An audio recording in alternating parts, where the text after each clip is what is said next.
Kita lanjutkan perbincangan pemirsa. Pak Beni, setidaknya dari apa yang disampaikan Bang Saur, Mas Bambang ada dua masukan, ada dua hal. Yang pertama soal modusnya, bahkan sampai jemput bola para oknum polisi ini. Yang kedua juga adalah ini dari prosesnya saja sudah ada hal yang aneh yang bisa ada peluang untuk dipermainkan. Pak Beni. Yang pertama berbicara masalah modus ya. Modus tentunya para pelaku ini mempelajari mekanisme yang ada, tahapan yang ada, baru dia melihat celah di mana yang dia masuk. Jadi kalau istilah tadi menembak di atas kuda itu, dia berspekulasi.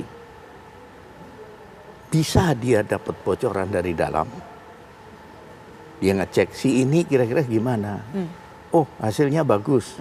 Inilah yang kemudian dia jual ke orang tuanya, bisa. Bisa juga dia tidak tahu apa yang terjadi dalam proses seleksi itu, tetapi dia meyakinkan orang tuanya untuk dia mendapatkan uang. Soal nanti gagal, uang kembalikan.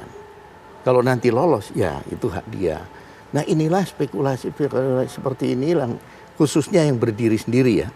Tidak ada kaitannya dengan oknum, entah pembocoran informasi. Ini juga harus ditindak sama dengan ketika oknum dalam panitia itu bermain. Karena kalau tidak, nanti praktek ini juga tetap akan mengotori meskipun sistem yang dibangun, kami mengawasi masalah ini. Seperti tadi Kapolda bilang betah, ya, bagaimana bersih, transparan dan sebagainya. Karena tahap demi tahap hasilnya langsung diumumkan. Tes fisik, angkanya keluar. Tes psikologi, angkanya keluar. Masing-masing bisa mencatat, kemudian oh saya ranking sekian. Oh saya ranking atas dan sebagainya. Ini ikutin sampai dengan nanti penentuan akhir. Di Akpol sama juga begitu. Tetapi bagaimanapun namanya niat orang untuk melakukan kejahatan, itu selalu ada saja. Dia berpikir bagaimana menciptakan modus baru. Supaya nanti dia bisa menarik keuntungan dari itu. Oleh sebab itu menurut saya yang penting sekarang adalah belajar dari kasus ini. Ini menjadi edukasi publik. Kalau memang mau tes untuk jadi polisi, karena animo dari anak-anak muda kita untuk masuk polisi, masuk poluan itu tinggi. Janganlah ini dicederai sehingga mereka nanti akhirnya enggak.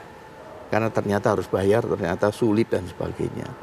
Ya, edukasi publik yang sering saya sampaikan adalah persiapkan kalian dengan baik.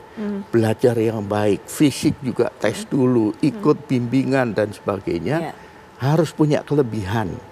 Kredit point apa, entah kemampuan komputer, bahasa dan sebagainya. Nah, edukasi publik menjadi penting sehingga nanti ketika ada tawaran seperti itu, abaikan saja. Baik. Tapi Pak masih dibuka kemungkinan kan Pak ya, setelah 5 orang atau 5 oknum ini di PTDH, masih ada kemungkinan untuk ditelusuri lebih lanjut siapa sebenarnya? Mungkin ada orang-orang lain juga tersangkut selain 5 orang, bahkan 5+2, 7 orang. Masih perlu dibuka kan Pak? Kan memang ini terjadi juga di Polda lain kan. Kalau kita runut ke belakang, ini terjadi juga di Polda lain. Bisa ada error in persona ketika dia memasukkan nilai salah dan sebagainya, ketika diprotes akhirnya diklarifikasi dan sebagainya. Baik, nanti kita lanjutkan Bang Saur, Mas Bambang, pandangannya tentunya di segmen terakhir. Kami segera kembali saat lagi.